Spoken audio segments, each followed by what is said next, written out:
ಎಲ್ಲರಿಗೂ ನಮಸ್ಕಾರ. Welcome to my channel ಸಂತೃಪ್ತಿ ಕಿಚನ್ಗೆ. ನಾನು ಪ್ರಿಯಾಂಕಾ. ಇವತ್ತು ನಾನು ನಿಮಗೆ ಕ್ರಿಸ್ಪಿಯಾಗಿ ಪನ್ನೀರ್ ಬ್ರೆಡ್ ಕ್ರಮ್ಸನ್ನು ಹೇಗೆ ಮಾಡೋದು ಅಂತ ತೋರಿಸ್ಕೊಡ್ತಾ ಇದ್ದೀನಿ. ಆಚೆ ಕಡೆ ತಿನ್ನೋದಕ್ಕಿಂತ ಮನೆಯಲ್ಲೇ ಮಾಡ್ಕೊಂಡು ತಿಂದರೆ ಮಕ್ಕಳಿಗೂ ಸಹ ಇಷ್ಟ ಆಗುತ್ತೆ, ದೊಡ್ಡವರು ಸಹ ಇಷ್ಟಪಡ್ತಾರೆ.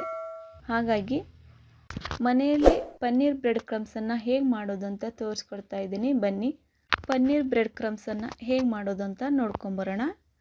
ಮೊದಲಿಗೆ ನಾನು ಪನ್ನೀರನ್ನು ಸಣ್ಣದಾಗಿ ಕಟ್ ಮಾಡ್ಕೊಂಡು ಇಟ್ಕೊಂಡಿದ್ದೀನಿ. ನಿಮ್ಗೆ ಯಾವ ಸೈಜಲ್ಲಿ ಬೇಕೋ ಆ ಸೈಜಲ್ಲಿ ಕಟ್ ಮಾಡ್ಕೋಬೋದು. ನಾನಿವಾಗ ಸಣ್ಣ ಸೈಜಲ್ಲೇ ಕಟ್ ಮಾಡ್ಕೊಂಡಿನಿ. ಇವಾಗ ಈ ಪನ್ನೀರ್ಗೆ ಅರ್ಧ ಸ್ಪೂನಷ್ಟು ಅರಿಶಿನ ಪುಡಿನ ಹಾಕ್ತಾಯಿದ್ದೀನಿ. ಅರ್ಧ ಟೀ ಸ್ಪೂನಷ್ಟು ಗರಂ ಮಸಾಲ ಪುಡಿನೂ ಸಹ ಸೇರಿಸ್ತಾ ಇದ್ದೀನಿ. ನಂತರ ಸ್ವಲ್ಪ ಉಪ್ಪನ್ನು ಸೇರಿಸ್ಕೊಳ್ಳಿ ಮತ್ತು ಅರ್ಧ ಟೀ ಸ್ಪೂನಷ್ಟು ಅಚ್ಚ ಖಾರದ ಪುಡಿನೂ ಸಹ ಸೇರಿಸ್ತಾ ಇದ್ದೀನಿ. ನಂತರ ಗರಂ ಮಸಾಲ ಪುಡಿನೂ ಸಹ ಅರ್ಧ ಟೀ ಸ್ಪೂನಷ್ಟು ಸೇರಿಸ್ಕೊಳ್ತಾ ಇದ್ದೀನಿ. ಕೊನೆಯಲ್ಲಿ ನಾನು ಪನ್ನೀರ್ ಮಸಾಲೆಯನ್ನು ತಗೊಂಬಂದಿದ್ದೆ, ಅದನ್ನು ಸಹ ಸೇರಿಸ್ತಾ ಇದ್ದೀನಿ. ಇವನ್ನೆಲ್ಲ ಹಾಕಿದ ನಂತರ ಚೆನ್ನಾಗಿ ಪನ್ನೀರ್ಗೆ ಮಸಾಲೆ ಹಿಡ್ಕೋಬೇಕು. ಆ ಥರ ಕೈಯಿಂದನೇ ಮಿಕ್ಸ್ ಮಾಡ್ತಾ ಬನ್ನಿ. ನೋಡಿ, ಹೀಗೆ ಚೆನ್ನಾಗಿ ಪನ್ನೀರ್ಗೆ ಮಸಾಲೆ ಹಿಡ್ಕೋಬೇಕು. ಆ ಥರ ನೀವು ಮಸಾಲೆನ ಮಿಕ್ಸ್ ಮಾಡಬೇಕು ಪನ್ನೀರ್ಗೆ. ಇದನ್ನು ನಾವು ಚೆನ್ನಾಗಿ ಮಿಕ್ಸ್ ಮಾಡಿದ ನಂತರ 20 ನಿಮಿಷ ನೆನೆಯಲು ಬಿಡಲೇಬೇಕು. ನೀವು ಸಂಜೆ ಮಾಡ್ತೀನಿ ಅಂದರೆ ಮಧ್ಯಾಹ್ನನೇ ನೆನೆ ಇಟ್ಟರೂ ಅಡ್ಡಿ ಇಲ್ಲ. ಹಾಗಾಗಿ ಇವಾಗ ನಾನು ಇದನ್ನು ಫ್ರಿಜ್ಜಲ್ಲಿ 20 ನಿಮಿಷ ನೆನೆಯಲ್ಲಿ ಇಡ್ತಾ ಇದ್ದೀನಿ. ನೀವು ಫ್ರಿಜ್ ಇಲ್ಲ ಅಂದರೆ ನಾರ್ಮಲ್ ಆಗಿಯೂ ಸಹ ಇಡಬಹುದು. ಇವಾಗ ಪನ್ನೀರನ್ನು ಫ್ರಿಜ್ಜಲ್ಲಿ ಇಟ್ಟಿದ್ದೀನಿ. ಪನ್ನೀರು ನೆನೆಯೋಷ್ಟರಲ್ಲಿ ಇವಾಗ ನಾವು ಇದಕ್ಕೆ ಕೋಟಿಂಗ್ ಮಾಡಲಿಕ್ಕೆ ಹಿಟ್ಟನ್ನು ರೆಡಿ ಮಾಡ್ಕೊಳ್ಳೋಣ. ಮೊದಲಿಗೆ ಒಂದು ಪಾತ್ರೆಯನ್ನು ತಗೊಂಡು ಅದಕ್ಕೆ ನಾನು ಹಸಿ ಕಡಲೆ ಹಿಟ್ಟನ್ನು ಹಾಕ್ತಾ ಇದ್ದೀನಿ. ನಂತರ 2 ಟೀ ಸ್ಪೂನಷ್ಟು ಅಕ್ಕಿ ಹಿಟ್ಟನ್ನು ಸೇರಿಸ್ತಾ ಇದ್ದೀನಿ. ನಿಮಗೆ ಅಕ್ಕಿ ಹಿಟ್ಟಿಲ್ಲ ಅಂದರೆ ಚಿಂತೆ ಇಲ್ಲ, ಕಾರ್ನ್ಫ್ಲೋರನ್ನು ಸಹ ಸೇರಿಸ್ಕೋಬಹುದು. ನಂತರ ಗರಂ ಮಸಾಲ ಪುಡಿನ 1 ಸ್ಪೂನ್ ಸೇರಿಸ್ತಾ ಇದ್ದೀನಿ. ನಂತರ ಅಚ್ಚ ಖಾರದ ಪುಡಿನ ಸಹ ಸೇರಿಸ್ತಾ ಇದ್ದೀನಿ ಮತ್ತು ಉಪ್ಪನ್ನು ಸಹ ಹಾಕ್ತಾ ಇದ್ದೀನಿ. ನಾವು ಉಪ್ಪು ಅಚ್ಚ ಖಾರದ ಪುಡಿ ಪನ್ನೀರ್ಗೂ ಹಾಕಿರೋದ್ರಿಂದ ನೋಡಿಕೊಂಡು ಉಪ್ಪು ಖಾರನ ಹಾಕ್ಕೊಳ್ಳಿ. ನಂತರ ಅರ್ಧ ಟೀ ಸ್ಪೂನಷ್ಟು ಧನಿಯಾ ಪುಡಿನ ಸೇರಿಸ್ತಾ ಇದ್ದೀನಿ. ಎಲ್ಲ ಮಸಾಲೆಗಳನ್ನು ಹಾಕಿದ ನಂತರ ಹಿಟ್ಟನ್ನು ನಾವು ಡ್ರೈ ಇರುವಾಗಲೇ ಚೆನ್ನಾಗಿ ಮಿಕ್ಸ್ ಮಾಡ್ಕೋಬೇಕು. ಈ ಥರ ಮಾಡೋದ್ರಿಂದ ಹಿಟ್ಟಿಗೆ ಎಲ್ಲ ಮಸಾಲೆ ಅಂಟ್ಕೊಳ್ಳುತ್ತೆ. ಹಾಗಾಗಿ ಎಲ್ಲ ಮಿಕ್ಸ್ ಆದ ನಂತರ ಸ್ವಲ್ಪನೇ ನೀರು ಹಾಕ್ಕೊಂಡು ಹಿಟ್ಟನ್ನು ಕಲಿಸ್ಕೊಳ್ತಾ ಬನ್ನಿ. ಸ್ವಲ್ಪ ನೀರು ಹಾಕಿ ಕಲಿಸೋದ್ರಿಂದ ಗಂಟು ಆಗೋದಿಲ್ಲ ಹಿಟ್ಟಲ್ಲಿ. ಹಾಗಾಗಿ ಇಲ್ಲಾಂದರೆ ಗಂಟು ಹಾಗೇ ಇರುತ್ತೆ. ಸ್ವಲ್ಪನೇ ನೀರು ಹಾಕ್ಕೊಂಡು ಕಲಿಸ್ಕೊಳ್ಳೋದು ಒಳ್ಳೆಯದು. ನೋಡಿ, ಈಗ ನಾನು ಕಲಿಸ್ಕೊಳ್ತಾ ಇದ್ದೀನಲ್ಲ, ಈ ಥರ ಕಲಿಸ್ಕೋಬೇಕು. ನೋಡಿ, ಹಿಟ್ಟು ನಾವು ಮಿರ್ಚಿಗೆ ಹಿಟ್ಟನ್ನು ಕಲಿಸ್ಕೊಳ್ತೀವಲ್ಲ, ಆ ಕನ್ಸಿಸ್ಟೆನ್ಸಿಯಲ್ಲಿ ಹಿಟ್ಟು ಇರಬೇಕು. ನೋಡಿ, ಇವಾಗ ಈ ಥರ ಇದ್ದರೆ ಹಿಟ್ಟು ಸಾಕು. ಇವಾಗ ಹಿಟ್ಟು ರೆಡಿಯಾಗಿದೆ. ನಾವು ಬ್ರೆಡ್ ಕ್ರಮ್ಸನ್ನು ರೆಡಿ ಮಾಡ್ಕೊಳ್ಳೋಣ. ನಾನಿಲ್ಲಿ 4 ಬ್ರೆಡ್ಡನ್ನು ತೊಗೊಂಡಿದ್ದೀನಿ. ಇದನ್ನು ಸಣ್ಣದಾಗಿ ಕಟ್ ಮಾಡಿಕೊಂಡು ಒಂದು ಮಿಕ್ಸಿ ಜಾರಿಗೆ ಹಾಕ್ಕೊಳ್ತಾ ಇದ್ದೀನಿ. ಮಿಕ್ಸಿಲಿ ನಾವು ಒಂದು 4 ರಿಂದ 5 ರೌಂಡ್ ಹೊಡೆಸಿದ್ರೆ ಸಾಕು. ಇದು ಸಣ್ಣದಾಗಿ ಬಿಡುತ್ತೆ ಬ್ರೆಡ್ಡು.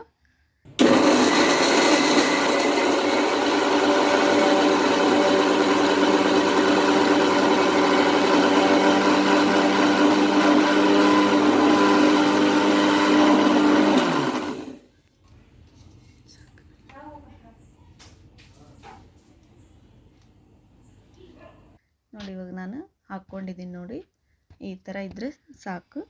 ಇವಾಗ ಇದನ್ನು ನಾವು ಹುರ್ಕೋಬೇಕು. ಅದಕ್ಕೆ ಗ್ಯಾಸ್ ಆನ್ ಮಾಡಿ ಒಂದು ಬಳ್ಳೆನಿಟ್ಟು ಇದನ್ನು ಬ್ರೆಡ್ ಕ್ರಮ್ಸನ್ನು ಬಳ್ಳೆಗೆ ಹಾಕ್ತಾ ಇದ್ದೀನಿ.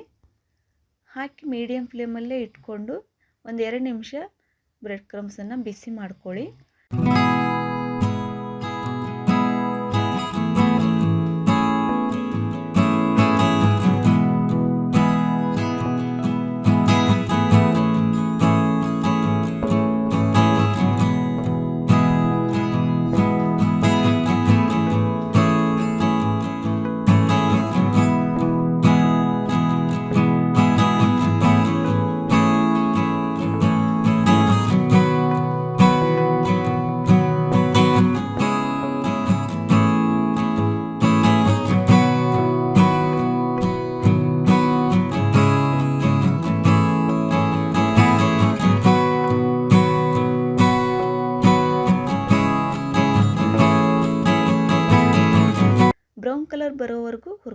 ಸಾಕು.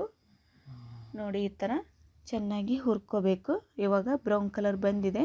ಬ್ರೆಡ್ ಕ್ರಮ್ಸು ಸಹ ರೆಡಿಯಾಗಿದೆ. ಇದನ್ನು ನಾನು ಒಂದು ತಟ್ಟೆಗೆ ಹಾಕ್ತಾಯಿದ್ದೀನಿ. ಇದು ತಣ್ಣಗಾದ್ಮೇಲೆ ಕ್ರಿಸ್ಪಿಯಾಗಿ ಬರುತ್ತೆ, ಹಾಗಾಗಿ ಒಂದು ತಟ್ಟೆಗೆ ಹಾಕಿ ಎತ್ತಿಟ್ಕೊಳ್ತಾ ಇದ್ದೀನಿ. ಇವಾಗ 20 ಮಿನಿಟ್ಸ್ ಸಹ ಆಗಿದೆ. ಪನ್ನೀರು ಸಹ ನೆಂದಿದ್ದಾವೆ. ನೋಡಿ ಇವಾಗ ತೋರಿಸ್ತಾ ಇದ್ದೀನಿ ಪನ್ನೀರ್ ಎಷ್ಟು ಚೆನ್ನಾಗಿ ನೆಂದಿದ್ದಾವೆ ಅಂತ. ಇವಾಗ ಇದಕ್ಕೆ ನಾವು ಹಿಟ್ಟನ್ನು ರೆಡಿ ಮಾಡ್ಕೊಂಡಿದ್ವಲ್ಲ ಅದನ್ನು ಎಲ್ಲ ಕಡೆಗೂ ಹಾಕ್ತಾ ಇದ್ದೀನಿ.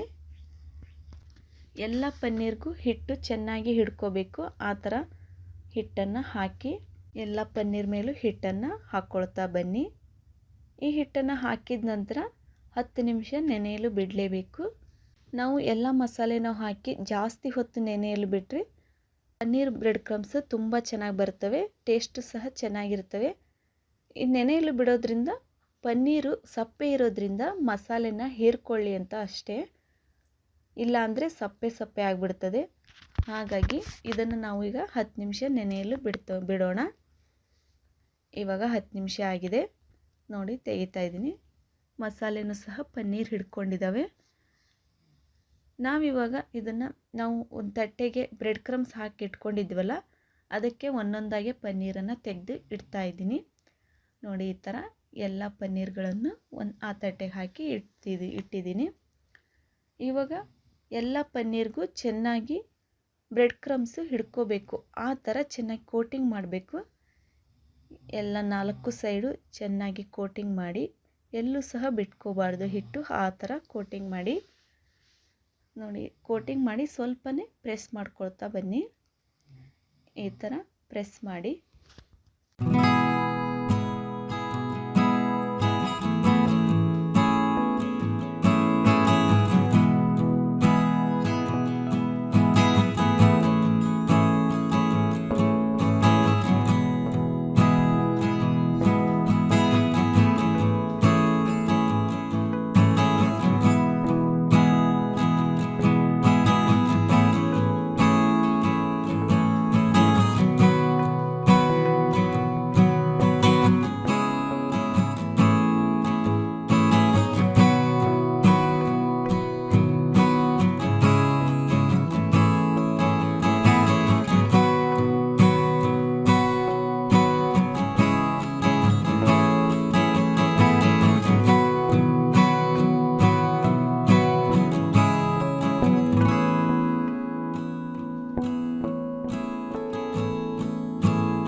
ಒಂದು ತಟ್ಟೆಯಲ್ಲಿ ಇಟ್ಕೊಳ್ಳಿ. ನೋಡಿ ಇವಾಗ ತೋರಿಸ್ತಾ ಇದ್ದೀನಲ್ಲ ಈ ಥರ ಪ್ರೆಸ್ ಮಾಡಬೇಕು. ತುಂಬ ಪ್ರೆಸ್ ಮಾಡೋಕ್ಕೆ ಹೋಗಬೇಡಿ, ಮಸಾಲೆ ಬಿಟ್ಕೊಳ್ಳುತ್ತೆ. ಈ ಥರ ಮಾಡೋದ್ರಿಂದ ಎಣ್ಣೆಯಲ್ಲಿ ಮಸಾಲೆ ಬಿಡೋದಿಲ್ಲ. ಹಾಗಾಗಿ ಈ ಥರ ಮಾಡಿ ಒಂದು ತಟ್ಟೆಗೆ ಎಲ್ಲ ಪನ್ನೀರ್ಗಳನ್ನು ಹಾಕ್ಕೊಂಡು ಇಟ್ಕೊಂಡಿದ್ದೀನಿ. ಇವಾಗ ಗ್ಯಾಸ್ ಆನ್ ಮಾಡಿ ಒಂದು ಬಾಣಲೆನಿಟ್ಟು ಎಣ್ಣೆ ಚೆನ್ನಾಗಿ ಬಿಸಿಯಾದ ನಂತರ ಒಂದೊಂದಾಗಿ ಪನ್ನೀರನ್ನು ಎಣ್ಣೆಯಲ್ಲಿ ಬಿಡ್ತಾ ಬನ್ನಿ. ಸ್ವಲ್ಪ ಸ್ವಲ್ಪನೇ ಪನ್ನೀರ್ ಹಾಕಿ ಕರ್ಕೊಳ್ಳಿ. ಸ್ವಲ್ಪನೇ ಹಾಕೋದ್ರಿಂದ ಪನ್ನೀರು ಸಹ ಚೆನ್ನಾಗಿ ಬೇಯ್ತವೆ. ಹಾಗಾಗಿ ಪನ್ನೀರನ್ನು ಎಣ್ಣೆಯಲ್ಲಿ ಹಾಕಿದ ತಕ್ಷಣವೇ ಮಗುಚ್ ಹಾಕಬೇಡಿ. ಮೇಲ್ಗಡೆ ಇರುವ ಕೋಟಿಂಗು ಬಿಟ್ಕೊಳ್ಳೋಂಥ ಸಾಧ್ಯತೆ ಇರುತ್ತೆ. ಹಾಗಾಗಿ ಒಂದು ಸ್ವಲ್ಪ ಹೊತ್ತು ಬಿಟ್ಟು 2 ಸೈಡು ಚೆನ್ನಾಗಿ ಬೇಯಿಸ್ಕೊಳ್ಳಿ. ಮೀಡಿಯಮ್ ಫ್ಲೇಮಲ್ಲೇ ಇಟ್ಕೊಂಡು ಪನ್ನೀರನ್ನು ಚೆನ್ನಾಗಿ ಬೇಯಿಸ್ಕೊಳ್ತಾ ಬನ್ನಿ. ಒಂದು 3 ರಿಂದ 4 ನಿಮಿಷ ಬೇಯಿಸಿದರೆ ಸಾಕು, ಬೆಂದ್ಬಿಡ್ತವೆ. ಇವನ್ನು ನಾವು ತೆಗೆಯುವಾಗ ಮೆತ್ತಗಿರ್ತವೆ. ಒಂದು ಸ್ವಲ್ಪ ತಣ್ಣಗಾದ್ಮೇಲೆ ಅವು ಸಹ ಕ್ರಿಸ್ಪಿಯಾಗಿ ಬರ್ತವೆ. ಹಾಗಾಗಿ ಬ್ರೌನ್ ಕಲರ್ ಬರೋವರೆಗೂ ಬೇಯಿಸ್ಕೊಂಡ್ರೆ ಸಾಕು. ಇವಾಗ ಬ್ರೌನ್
ಬಂದಿದ್ದಾವೆ.